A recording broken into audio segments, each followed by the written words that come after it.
would like to introduce to you His Excellency Makarim Wibisono. He's graduate from PhD program in the Department of Political Science in Ohio State's Columbus.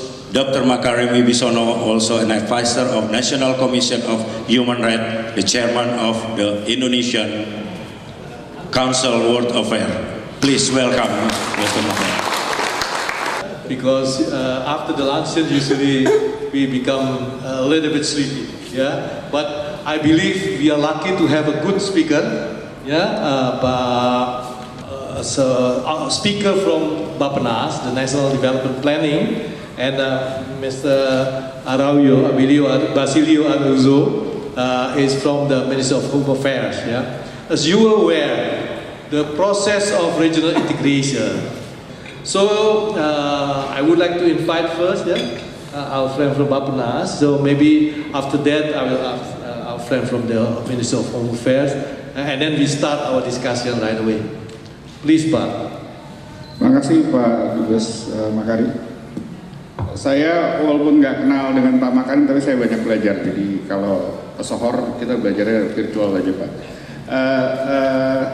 Thank you Pak Makarim. Assalamualaikum warahmatullahi wabarakatuh. My professor always reminds me that the after lunch session would be graveyard session. So because the lunch was so good, and you know, if you look at my body, I'm 7 years pregnant, so kind of I eat quite a lot. Pak Makarim actually reminds us that the importance of our workshop here. So in that context, I'm very grateful to be participating in this very interesting workshop. Actually, PGSP, PGSP, and ASEAN Foundation talked to me on this. We are very interested. We had a very good discussions, and for information, I am kind of we call it liaison officer for Gorontalo. So my Pak Sudirman Habibi has been very productive, instrumental counterpart for me. So Bappenas is assigning its director to be a liaison officer, making sure that we can cooperate nationally. We can coordinate the plan, national plan as well as the regional plan. So I'm very grateful in this one. And as Pak Makarim implicitly mentioned, in the coming years, I think the cooperation, let alone this kind of workshop, emphasizing the bottom-up, i.e. regional cooperation, would be more important, both actually in three perspectives: nationally, regionally, as we are talking now, as well as globally. So, but what I want to emphasize, that we want to emphasize South-South or triangular cooperation is not a substitute of North-South cooperation. I'm also accompanying, Bappenas has been involved in the discussion of open working group for the South, from the SDG, Sustainable Development Goals. We are, UN is formulating the post-2015 goals. Bappenas is also involved, actually the Vice Minister is also involved in the Sustainable Development Financing. In the forums, hopefully Pak Makarim will be seconding me. Although the South cooperation is increasing much larger than the traditional North-South cooperation, but it's not substitute, and we still expect that the northern countries will be fulfilling their commitment. As you know that according to the Monterey Consensus, the northern countries or the developed countries, and in the other context of, for example, the Government 20, the biggest economy G20 group, we are also emphasizing the importance of knowledge sharing activities. What about Indonesians' national perspective? As you know, in our constitution, we have the mandate, and let me read that to you. The state of Indonesia, blah blah blah. And Indonesia is to contribute to the establishment of world order based on freedom, peace, social justice. And in that context, I'll ask you to ask Pak Makarim, because he's an expert in the diplomatic issues. As well, in our current RPJM, which will be replaced soon by the next government, we have that stipulation, explicit stipulation, that South-South cooperation of the manifestation of cooperation among developing countries, as well as the Jakarta commitment, which was signed in 2009. It's stipulated there that the Indonesia will be improving the international government of aid and strengthening South-South cooperation. So I'm only introducing with the context here, especially Indonesians' interest on the South-South cooperation. As well as we know that it will be promoting the local economic development, and Indonesia, as you know, that it is very important because we have a very decentralized local administration. Thank you so much, Pak Kusni. Interestingly pointed out, the framework of development cooperation, and then this is sectorally very important because we are in the negotiation always saying, think globally but act locally. So thank you very much, Ambassador. I call Ambassador Makarim Ambassador because in the diplomatic level, they usually say, ambassadors never die. Once ambassador is always ambassador. So we have to always address Ambassador Makarim as ambassador. Thank you, Ambassador. Also, thank you for the committee that has invited the Minister of Home Affairs to be present today to also present some information about the involvement of regional governments, local governments in international cooperation. And I think in this morning, Rofi already explained us, or briefed us, about the possibility of South-South cooperation, technical cooperation, how it is done. And also, Pak Chusni, in his presentation, also explained us the possibilities of South-South cooperation, triangular cooperation. And now, come into my session. How regional governments can be involved. How regional governments can get benefit from these types of cooperation. Usually, in these type of sessions, I always say, the presentations given by, let's say, from Minister of Foreign Affairs, give very good promises of international cooperation. Presentation from Bapenas give promises of possibilities of cooperation. And then comes one official from the Ministry of Home Affairs who says, hey man, stop there. Under the principles of conferral, the Union shall act only within the limits of the competences conferred upon it by the member states.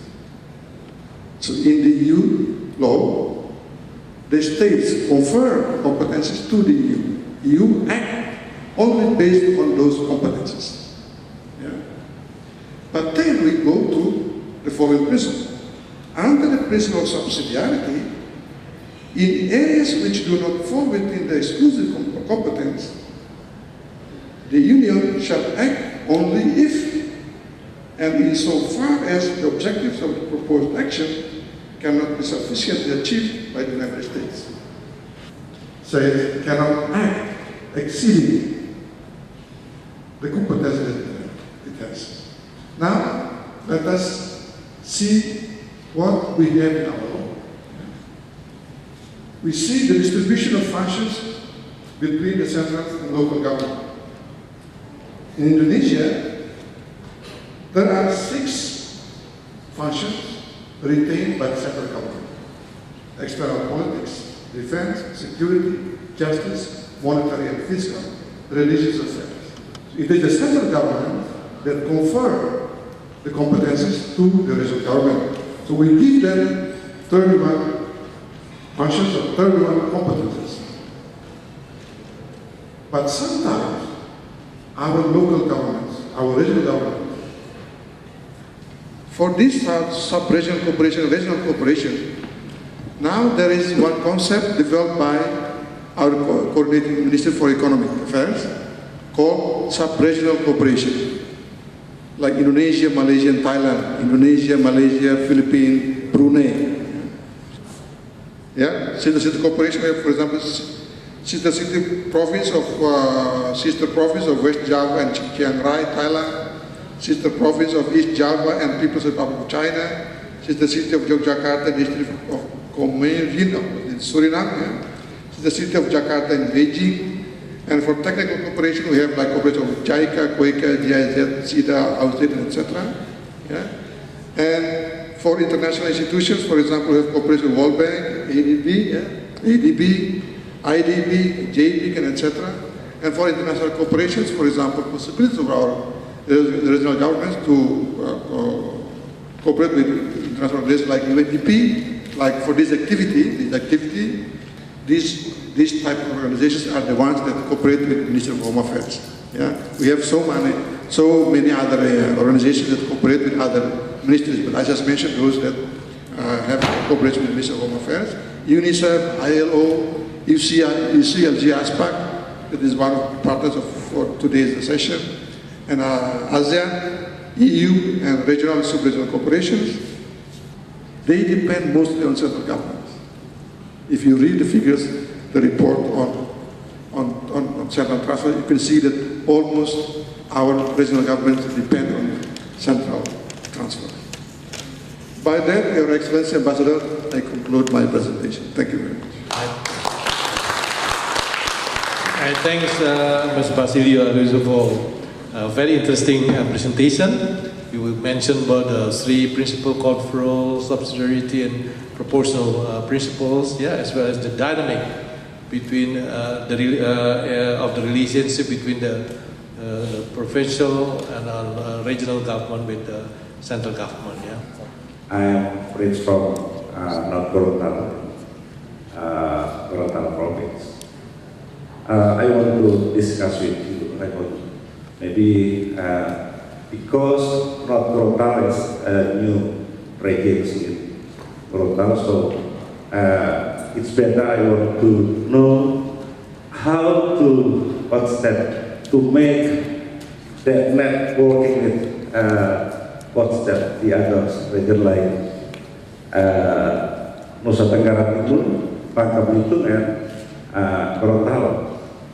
Maybe you will, what's that, I want to ask you how to make it better, we will make what's that, the link. I think that's all. My question. Thank you very much. Okay, so I talk on behalf of the youth community. Yeah, we have got the new knowledge about the sister cities that we have seen lots of twin between Thailand and Chiang Rai of North Thailand and even Thailand and Beijing or something. That is our new knowledge. So his question is how can we start up that one? And then the second is, you have done a lot of sister cities, kind of. So what is the outcome?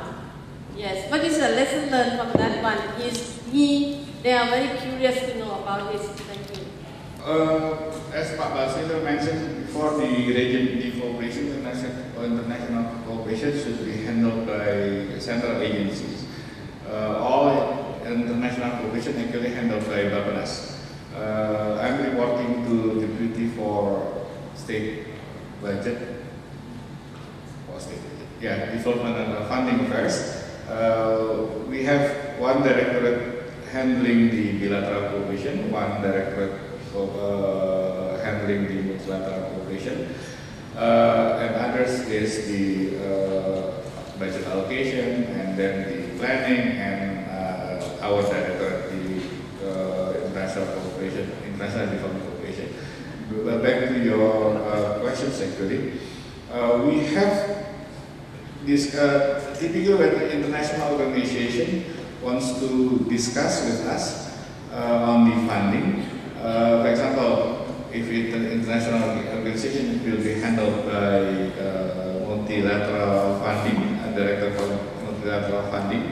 We are talking about Bappenas will be dealing with making sure that the cooperation is in line with our policy and regulations actually.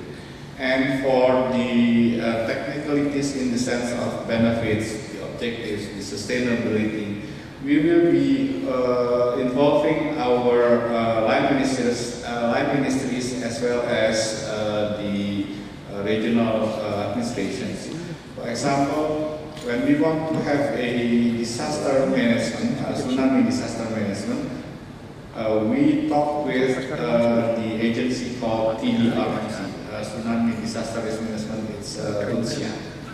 So we have this discussion with IDB. For example, IDB wants to have a cooperation on the freshwater fishery. We'll be talking with our colleagues at the Ministry of Fishery. Ministry of Fishery will be involving the regional cooperation because typically the cooperation is done in the provinces or in regional, in subnational area. So,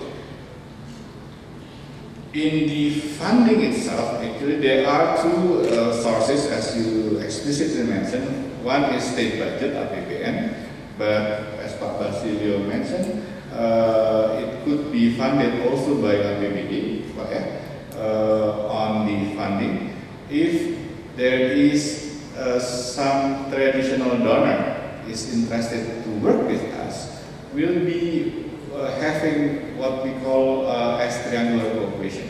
We have many triangular cooperation. Triangular cooperation is the cooperation is between South-South countries. For example, we and Indonesia and Namibia, but the funding may be from, for example, JICA or traditional donor. It's not easy to do. Typically, because as Ambassador Makarim mentioned that Bappenas is dealing with the central issues and we know nothing. So everything is should be discussed with us in the sense if there is an initiative you could bring to us and then we discuss. Bappenas is not in the position of hindering everything. We are here to make sure to facilitate you. If you are to cooperate with other regional cooperation, what we regional administration in other countries, we want to make sure that the cooperation is sustainable, for example, is well funded, the objectives is well defined. That's what we want to have because we believe the cooperation should be benefiting to all actors. If it is dealing with the two regional administrations, for example, of Thai and Indonesia, it should be benefited. It's easy to say, but some technicalities is for me because I'm also not very good expert in regional cooperation, but some may be left out if we are not defining it in the stage, in the planning stage. A very classic example is if you want to monitor or to evaluate something. The golden rule is the indicators should be defined in the planning stage, right? Everyone knows it, but not all of us doing that. We are kind of surprised when we are asked, we are requested to make to say that okay, our cooperation is The UNDP PGSP Corporation, they also created some networkings between four provinces, and I can share you some experience from some experiences from NTT was replicated in Gorontalo, was replicated, and even some experience from NTT was replicated in other provinces as well. For example, at the beginning, when UCLG intervened in East Nusa Tenggara Timur, there were so many interventions from international institutions, but there is no agency that coordinates them. And our friends from Bapeda were thinking, how can we coordinate them? Then they prepared one government regulation that provides the ways how the provincial government can coordinate them. This lesson then was replicated by other provinces. And even in other provinces, they even walk far ahead. For example, in East Java, they do not only create one division, but they create one bureau that handles cooperation. So within this cooperation, they handle the national cooperation and also international cooperation. So that is one example of how networking was created by through our intervention from our friends from UNDP. The Ministry for Foreign Affairs then channels the grant to our embassy in Cairo.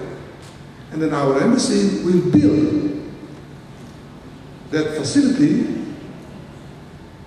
and that facility will use our flag. So it is Indonesian flag will be there. So it is a grant not to Cairo, but it's a grant to Ministry of Foreign Affairs.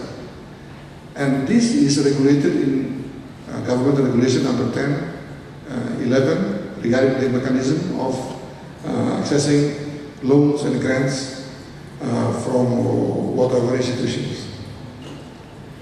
I think I've covered all the questions, Ambassador. Is there any other question? Okay, time's up, all right? So I think that you are in agreement with me that the two speakers are excellent speakers. Please give a big applause to them. On behalf of the organizer, I would like to express our sincere appreciation to Pak Husin and to Pak Basir Alonso for your good presentation. Yeah? All right, with this, I would like to adjourn the session.